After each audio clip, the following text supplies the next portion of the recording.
Assalamualaikum warahmatullahi wabarakatuh. Jumpa lagi dengan channel N8 TV dalam programnya Secangkir Ilmu. Oke, selamat pagi teman-teman semua, anak-anakku semuanya. Ya, mudah-mudahan kalian semua selalu dalam keadaan sehat ya. Pagi ini sebelum kita mulai pembelajaran supaya semangat nih, mari kita semuanya berdiri ya. Semuanya berdiri, kita teriakkan yel-yel sekolah kita. Oke, saya pandu ya. SMK 8 Idola, inovatif, disiplin, kolaboratif. Oke, terima kasih. Langsung saja perkenalkan, saya Agung Setiawan. Saya mengajar di kompetensi keahlian rekayasa perangkat lunak untuk mata pelajaran simulasi dan komunikasi digital kelas 10. Ya, mungkin anak-anak kelas 10 belum pernah ketemu ya kita ya. Nanti next time pada saat pembelajaran tatap muka kita akan ketemu. Pagi ini akan saya sampaikan materi tentang logika dan algoritma ya. Tujuannya nanti supaya kalian semua bisa menerapkan konsep logika dan algoritma dalam kegiatan sehari-hari bisa, dalam menyelesaikan pekerjaan bisa. Oke? Langsung saja. Logika, apa sih pengertian logika? Jadi begini, logika itu secara etimologi berasal dari bahasa Yunani, logos, ya, yang artinya hasil pertimbangan akal dan pikiran yang diutarakan melalui kata yang dinyatakan dalam bentuk bahasa.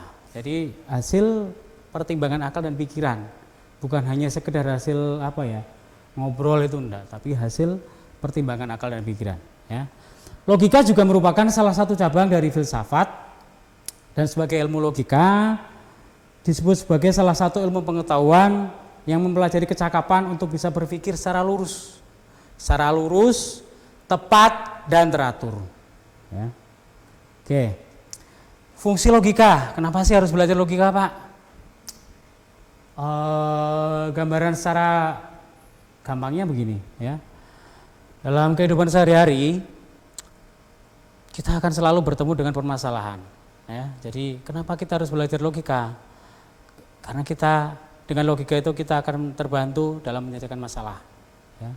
Secara umum ada 4 fungsi logika.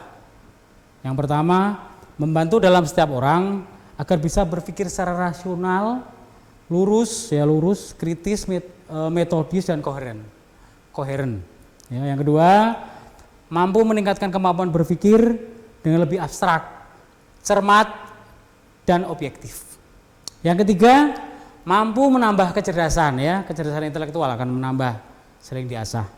Kemudian yang terakhir adalah meningkatkan kemampuan berpikir secara tajam dan mandiri.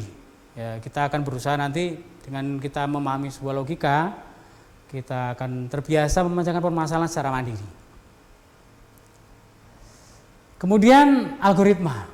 Ya, kalau tadi kita pemahaman tentang logika, sekarang algoritma. Apa sih pengertian algoritma? Algoritma adalah urutan langkah-langkah penyelesaian masalah secara sistematis dan logis, ya. Sistematis dan logis. Ingat, kuncinya di situ ya. Urutan itu banyak, tapi algoritma itu secara sistematis dan logis, ya. Sistematis itu berarti ada aturan mainnya, tersistem, ya. Logis itu bisa diterima akal sehat, ya. Bisa dipahami dengan logika. Nah, ada syarat algoritma yang baik ya, ada beberapa. Di antaranya adalah finiteness atau terbatas. Jadi algoritma yang baik itu ada awal dan berakhir, harus berakhir. Kalau tidak berakhir, susah kapan berakhirnya nanti ya. Jadi algoritma yang baik itu harus ada awal dan harus ada akhir. Kemudian yang kedua, definiteness, pasti, jelas, ya, tidak ragu-ragu, tidak abu-abu, pasti. Yang ketiga ada input atau masukan. Kemudian yang keempat ada output, ada keluaran. Kemudian yang terakhir adalah effectiveness, ya, efektif, efisien, hemat waktu. Jadi meskipun nanti misal gambarnya begini, ada seseorang yang melakukan kegiatan sehari-hari misal membuat kopi istilahnya, oke ya, menyeduh kopi. Itu bisa saja nanti prosesnya antara orang pertama dan kedua waktunya berbeda-beda. Meskipun hasilnya adalah segelas kopi, ya. Nah, kira-kira mana yang dipilih? Pasti yang paling cepat, ya kan? Apalagi kalau kita sebagai pelanggan, kita cari yang tercepat dengan rasa kopi yang paling enak, ya. Oke, langsung saja. Caranya gimana sih membuat algoritma? Oke, saya akan memberi contoh ini ya tadi ya. Membuat segelas minuman kopi panas, ya. Membuat segelas minuman kopi panas. Kira-kira langkah-langkahnya, ini langkah-langkahnya berdasarkan yang biasa saya lakukan ya. Jadi langkah-langkah di sini itu tidak harus sama persis seperti ini. Mungkin beberapa dari kalian punya langkah-langkah yang berbeda. Kan tapi ini saya ambil berdasarkan apa yang saya lakukan ya. Jadi silakan nanti kalau kalian punya langkah-langkah yang berbeda dengan yang ada di sini, itu nanti silakan saja ditulis sendiri, tidak apa-apa, tidak ada yang salah ya. Hanya ingat ada 5 syarat penulisan algoritma tadi ya. Nah, harus terpenuhi itu ya. Oke, langsung saja. Langkah-langkah dalam membuat segelas minuman kopi panas ya. Yang pertama adalah saya memilih langkah menyiapkan gelas, siapkan gelas. Gelasnya dulu harus disiapkan. Bagaimana mungkin kita akan membuat segelas kopi panas tanpa ada gelas di situ, ya kan? Kecuali kalau di sini permasalahannya adalah membuat semangkuk minuman kopi panas, berarti kita menggunakan mangkuk ya. Jelas ya? Oke. Langkah kedua adalah masukkan bubuk kopi ke dalam gelas ya. Setelah ada gelasnya, kemudian kita masukkan, kita tuangkan bubuk kopinya ke dalam gelas. Langkah berikutnya adalah kita tambahkan gula secukupnya karena saya suka kopi pahit ya. Kan tapi masih ada tes manis sedikit-sedikit, makanya ini saya tambahkan gula. Mungkin dari kalian ada yang nggak suka tambah gula, enggak masalah ya. Ini yang langkah-langkah yang biasa saya lakukan adalah tambahkan gula. Kemudian langkah yang berikutnya adalah kita seduh dengan air panas. Setelah lengkap ada bubuk kopi, ada gula tadi, kita seduh dengan air panas ya. Langkah terakhir aduk belahan. Selesai sudah. Itu langkah-langkah proses membuat segelas minuman kopi panas. Nah, apakah ini sebuah algoritma? Tentu saja belum, karena ingat tadi ya, sistematis, ya, logisnya sudah masuk, oke. Sistematisnya harus ada aturannya. Di sini kira-kira ini kalau kita logika ya, setelah langkah kelima, kira-kira akan berakhir nggak ini?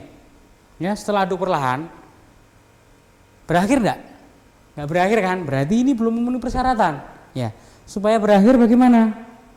Oke, kita buat sebuah algoritma. Nah, kita tambahkan start dan end. Start itu untuk menunjukkan awal mula sebuah algoritma, kemudian end itu adalah akhir. Ya, kalau seperti ini sudah memenuhi syarat, ya, berakhir. Ya, tinggal nanti kita cek ya, apakah ini memang langkah yang paling cepat, yang efisien waktunya dengan hasil yang maksimal. Ya, ini hanya contoh dulu. Kita bicara contoh dulu ya. Nanti kita untuk analisis lebih lanjut nanti di materi berikutnya. Ya, jadi penulisan algoritmanya seperti itu. Kalian sudah paham ya?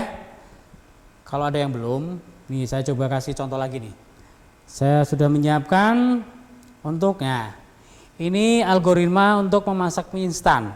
Sekali lagi langkah-langkah yang ada di sini yang saya tuliskan itu adalah langkah-langkah berdasarkan kegiatan yang saya lakukan sendiri ya.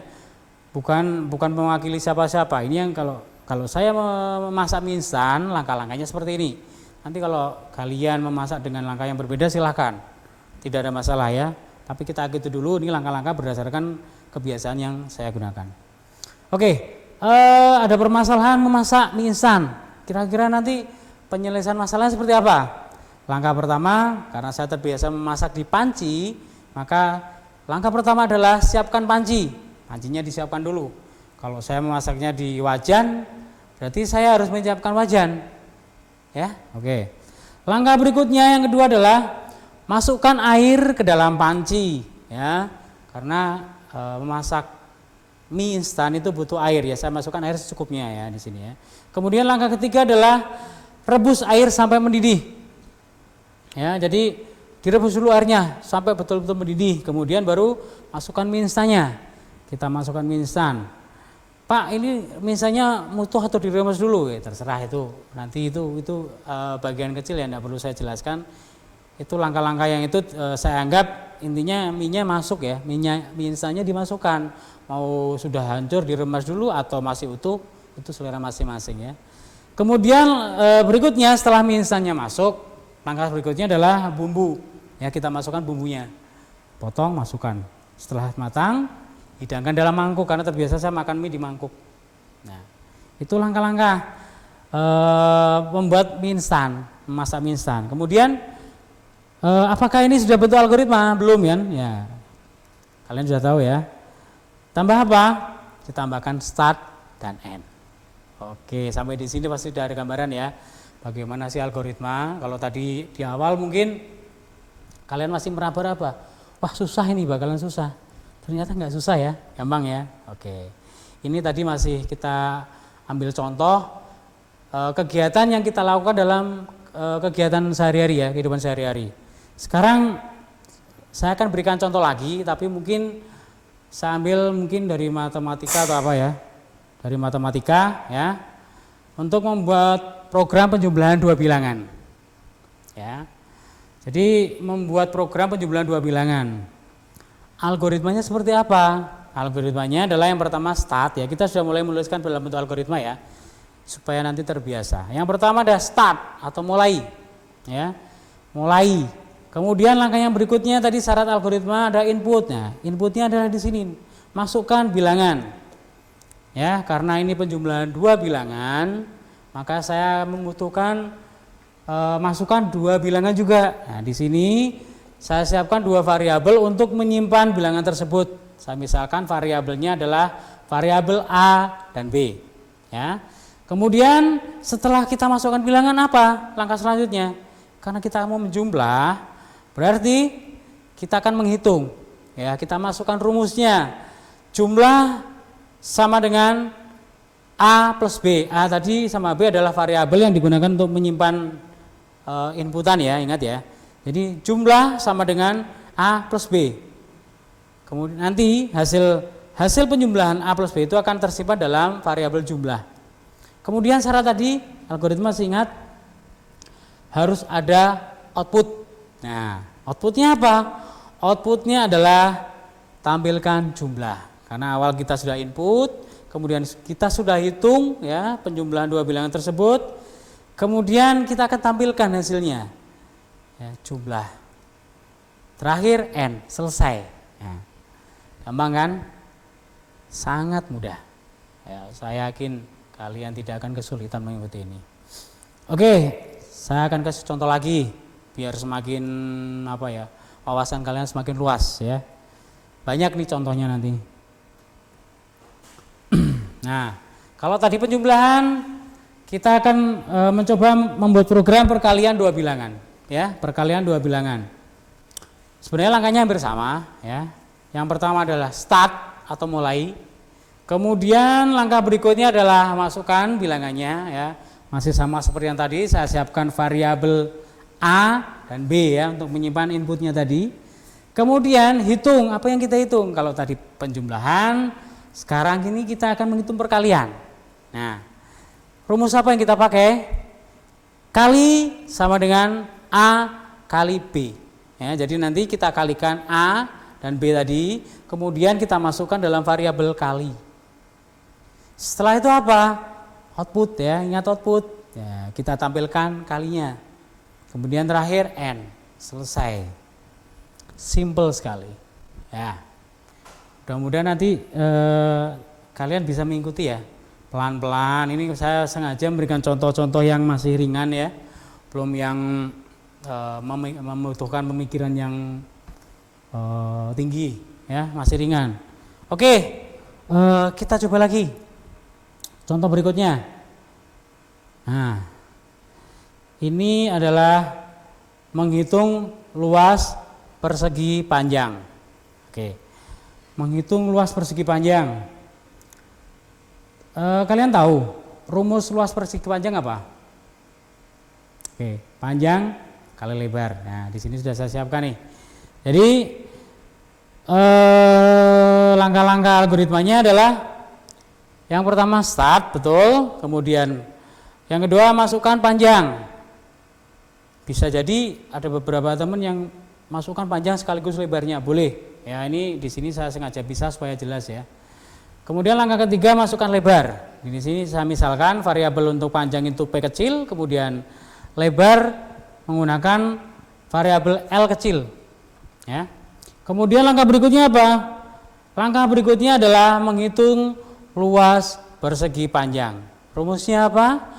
Rumusnya adalah luas sama dengan panjang kali lebar. Ya, jadi tadi inputnya panjang dan lebar kita kalikan, kemudian disimpan dalam variabel luas. Langkah berikutnya apa? Tampilkan luas ya, outputnya berupa hasil dari perhitungan tadi, luas ya. Terakhir N, selesai. Nah, gambarannya seperti ini gambarannya. Misal kita masukkan panjangnya 10 cm, kemudian lebarnya saya masukkan 5. Ya. Pada langkah keempat itu akan dihitung P kali L, panjang kali lebar, tadi panjangnya 10 ya, 10 dikalikan 5. Berarti hasilnya berapa? 50 cm persegi. Jadi nanti pada langkah kelima akan ditampilkan hasil 50 cm persegi. Oke, gimana teman-teman semua? Sudah ada gambaran ya tentang algoritma. Memang dasar itu sangat sedikit materinya ya, karena nanti itu sebenarnya kalau kita kelola algoritma itu sangat luas ya. Apalagi kalau kita sudah masuk ke dalam pembuatan aplikasi, maka itu sangat-sangat luas nanti. Tapi untuk sebuah awal ya, pembelajaran awal supaya kalian semua memahami tentang konsep algoritma, maka saya berikan contoh-contoh yang mungkin teman-teman semua mudah memahami. Oke, sekian dulu dari kami, mudah-mudahan materi ini bermanfaat ya. Untuk lain waktu kita sambung lagi dengan materi-materi yang tentunya lebih menarik lagi. Dan mudah-mudahan pandemi ini cepat selesai, cepat berakhir ya. Sehingga kita bisa tatap muka, terutama dengan anak kelas 10 nih. Pak Agung belum pernah ketemu, makanya kalau hanya dari meeting Zoom atau apa itu kan hanya kecil-kecil jadi kurang jelas ya. Saya pengennya itu nanti suatu kita mengenal dengan kalian semua. Jadi ada kata pepatah, tak kenal maka tak sayang. Nah, tujuannya nanti kalau ketemu kita saling berkenalan supaya kita saling menyayangi. Dalam arti di sini menyayangi sebagai orang tua dan anak atau guru dengan siswanya. Ya, kita berdoa bersama-sama supaya pandemi ini cepat berakhir. Ingat, selalu jaga protokol kesehatan ya, cuci tangan rutin, kemudian gunakan masker, face shield, social distancing ya, jangan terlalu berdekatan meskipun kalian boleh berkumpul dengan teman-teman mungkin sekali waktu. Tapi ingat, jaga jarak ya, jangan terlalu dekat ya. Kita harus tetap waspada ya, karena pandemi belum selesai. Ya. Oke, sampai di sini dulu. Mudah-mudahan ini bermanfaat. Kita semuanya mudah-mudahan selalu dalam keadaan sehat dan bisa ketemu pada saat kita nanti bisa tatap muka. Terima kasih. Saya akhiri. Wassalamualaikum warahmatullahi wabarakatuh.